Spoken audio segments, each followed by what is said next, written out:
Bonjour, je vais parler de l'épisode 8 de Supergirl.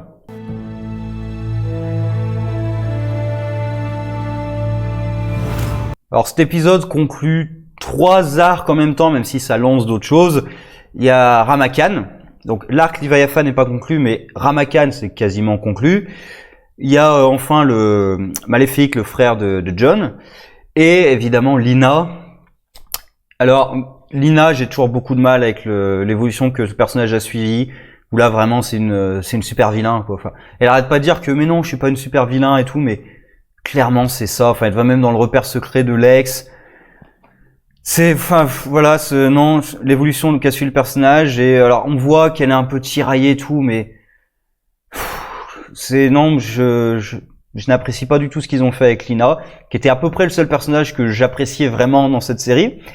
Donc c'est un petit peu dommage forcément. Et donc il y a Kara qui essaie de la ramener vers la raison en envoyant un hologramme dans la base alors qu'elle sait pas où se trouve la base. Donc déjà je sais pas comment ils font. Alors certes après ils expliquent que grâce à l'hologramme ils ont réussi à repérer la base. Mais moi j'aurais plutôt dit que c'est dans le sens inverse. C'est d'abord tu repères la base et ensuite tu peux envoyer un hologramme. Enfin même d'ailleurs elle arrive. Alors certes on nous explique qu'il y a du plomb pour cacher la base et tout, mais pourquoi elle se barre ensuite? Elle arrive dans les montagnes.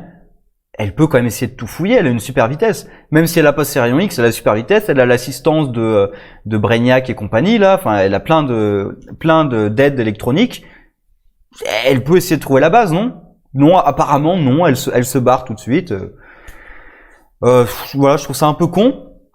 Et du coup, Lina veut lancer Myriade, et la seule manière d'arrêter Myriade, alors c'est soit de raser complètement la base avec Lina dedans, ce qu'essaie de faire.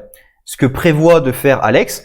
Là aussi, c'est un truc qui m'a gêné dans l'épisode, c'est que ils expliquent que c'est Alex qui a la décision, sauf que, non, c'est pas Alex qui devrait avoir cette décision, ça devrait être ses supérieurs qui prennent cette décision quand même, de bombarder la planète, surtout que quand t'as une menace planétaire, normalement, tu en réfères à tes supérieurs quand même. Et apparemment, non. Bon, donc c'est tout le truc, c'est comme si c'était Alex qui avait la décision morale de tuer Lina ou pas. Je trouve ça un peu exagéré. Et en plus, on l'a fait un peu passer pour la méchante parce qu'elle, elle veut tuer Lina sans essayer de discuter, alors que clairement Lina a complètement pété les plombs. Et Myriade est détruit par Maléfique. Alors on essaie de nous faire croire à un moment que peut-être ça va risquer sa vie, il va peut-être mourir. Bon, non, hein, il se passe rien en fait. Comme de l'autre côté, en fait, avec le Super Volcano, il n'y a pas d'enjeu. Myriade, déjà, tu sais que ça va être arrêté parce que t'as la Crazy juste après, donc tu sais que ça va pas marcher. Le Super Volcano, tu sais que ça aura aucun effet parce que ils vont pas détruire la planète, ils vont même pas détruire la ville, donc tu sais que ça aura aucun effet. Mais en plus, je trouve que les menaces n'ont même pas le temps de s'installer, puisque on va dire c'est moitié-moitié. Il y a une moitié c'est la menace Myriade et l'autre moitié c'est le Super Volcano. Et du coup, il y a aucune des menaces qui a l'air vraiment dangereuse, surtout que tu sais que il y a aucune des menaces qui va vraiment avoir un impact, puisque il y a la Crazy juste après. Après, certes, tu sais que des menaces dans un univers comme ça va être arrêté parce que la série va garder plus ou moins le statu quo. On va pas détruire la ville avec le volcan. Myriade va pas contre toute la population, ou alors c'est-à-dire peut-être 1 ou 2 épisodes et ensuite ils vont réussir à le détruire. Mais voilà. Là, pour moi, les menaces n'ont pas d'enjeu. Ramakan aussi c'est le problème que j'ai eu de toute façon dans le premier épisode où on l'a introduit. C'est Leviathan, c'est un truc qui est secret. Lui, il arrête pas d'expliquer qu'il est là depuis 2 millions d'années, des trucs comme ça. Et il est incompétent et son truc était caché depuis toujours. Et là, d'un coup, il entre en pleine force devant tout le monde. Alors certes, on voit des dessins à pomper ou machin. On voit qu'il n'était pas si secret que ça, mais Leviathan, c'était censé être une organisation ultra secrète. Et apparemment, non, tout le monde est au courant. D'ailleurs, même tu te demandes comment tout le monde n'est pas au courant. Maintenant, tout le monde l'est, mais juste avant, tu te demandes comment tout le monde l'était pas. Parce qu'il est pas dans la subtilité, le mec. Et surtout, il veut protéger la Terre. Alors, si le but, c'est de protéger la Terre des humains, donc de protéger l'écosystème et tout ça, j'ai envie de dire qu'un super volcan, c'est pas une très bonne idée. Parce que tu détruis aussi un petit peu l'atmosphère. Il y a plein de particules qui entrent dans l'atmosphère. Donc, il y a plein d'autres formes de vie que les humains qui vont mourir au passage. Donc, c'est assez con. Et si tu voulais sauver l'environnement, il y avait un truc tout bête, avec tes super pouvoirs, t'empêches les humains de découvrir les énergies fossiles, par exemple. Et là, t'aurais sauvé pas mal d'écosystèmes.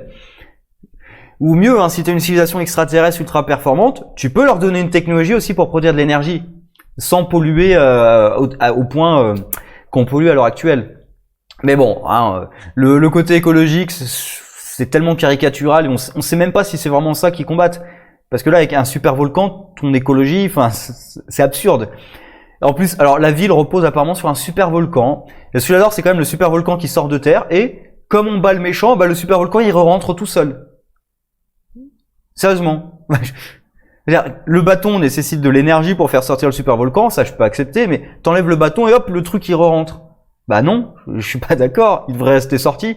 Et ensuite il faudrait remettre encore de l'énergie pour essayer de le faire rentrer ton volcan. En plus, on est dans une série de super-héros, hein. Je suis sûr que Supergirl, elle pourrait pousser le volcan sur Terre. Je suis sûr qu'il pourrait faire ça.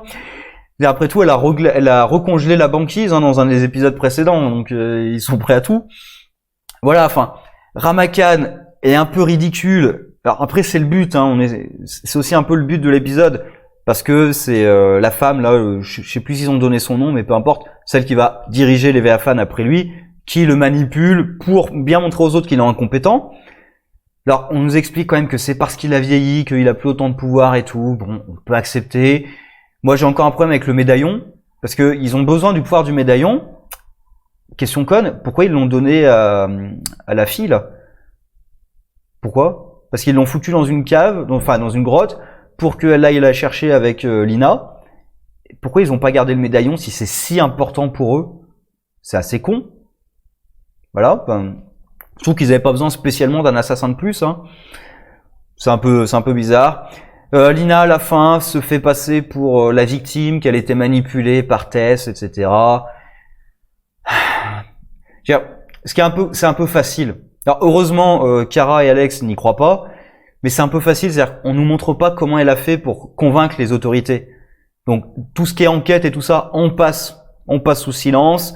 On nous dit qu'elle a des preuves falsifiées forcément qui indiquent que c'est pas elle qui dirigeait tout ça, mais que c'était Tess qui était une imposteur, qui se faisait passer pour elle et compagnie. Sauf qu'on voit pas les preuves, on sait pas comment elle les a construites ces preuves et tout. Donc on est obligé d'accepter que oui, elle a bien construit des preuves et oui, elle a réussi à s'en tirer. Voilà, c'est un peu pratique, c'est un peu facile, c'est un peu pratique. À la fin, on découvre donc pourquoi le Monitor avait envoyé le frère de John sur Terre. C'était un test pour voir s'il mériterait d'être l'un des héros qui allait sauver l'univers, enfin le multivers de la Crisis. Pourquoi pas? Moi, le Martian Manhunter, c'est un personnage que j'aime quand même pas mal. Après, dans cette série, je le trouve souvent très mal utilisé, sous-utilisé. Par exemple, toute l'histoire avec son frère, il y avait une vraie histoire à travailler. Je trouve que tout ça est tombé à l'eau. C'est dommage. Moi, à la rigueur, j'aurais laissé Lina. Lina, j'aurais pas fait tout ce qu'ils ont fait avec ça.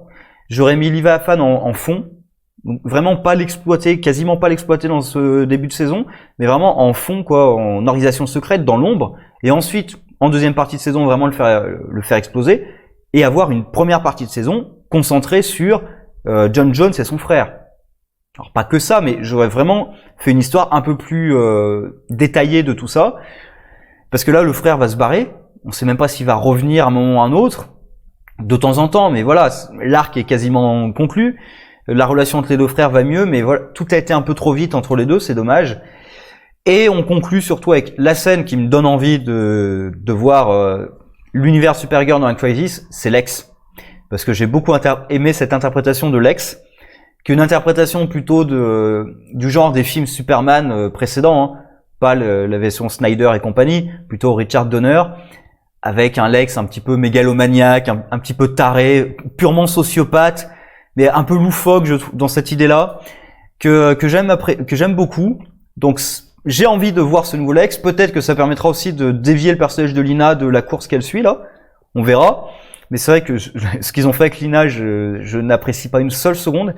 Ils auraient pu faire un truc où elle se sent trahie et elle essaie de se venger, et en même temps, là le problème c'est surtout qu'ils en ont fait une super vilaine elle veut dominer le monde.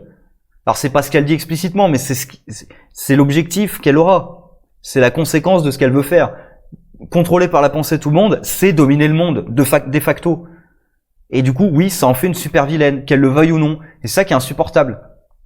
C'est limite qu'elle en veuille à Kara, bon, je trouve ça extrêmement hypocrite. Et d'ailleurs, un point positif dans l'épisode, Alex, qui quand même rappelle à Kara que c'est extrêmement hypocrite de la part de Lina, puisque elle-même a caché plein d'informations au cours des différentes saisons, et ça la dérangeait pas, quoi.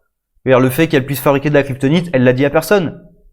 Et ça l'a pas dérangé. Enfin, il y a plein de trucs qu'elle a cachés, le fait qu'elle travaille avec Lex aussi. Elle a caché plein de choses. Et par contre, elle en veut à Kara quand elle lui a caché un élément. Voilà, c'est un petit peu hypocrite, c'est même extrêmement hypocrite. Et personne lui rappelle, faudrait lui rappeler à Lina. Parce que là, c'est Alex qui le rappelle à Kara, ça serait bien que quelqu'un lui rappelle à Lina. Que ça me dérange pas que le personnage cache des choses, mais qu'ensuite elle n'en veuille pas à d'autres parce qu'ils ont fait la même chose. C'est énervant. Voilà, donc pas génial parce que c'est censé être un peu le climax de ce qu'on a vu là, et pour moi ça tombe un peu à l'eau déjà parce que l'épisode est mélangé entre deux grosses menaces apocalyptiques dont on sait qu'elles n'auront aucun impact parce que bah c'est la fin avant le crisis et avant la pause, donc on sait que ça aura qu'un impact. Et je sens pas d'enjeu, je sens pas de menace, c'est trop facile à défaire. Même Maléfique qui détruit Myriade, il pourrait y avoir des conséquences. Non, il y en a pas. Alors que Maléfique, je sais même pas si on va le revoir, alors ils auraient pu le tuer et avoir un impact sur John. Non, non. Dommage. Sur ce, au revoir.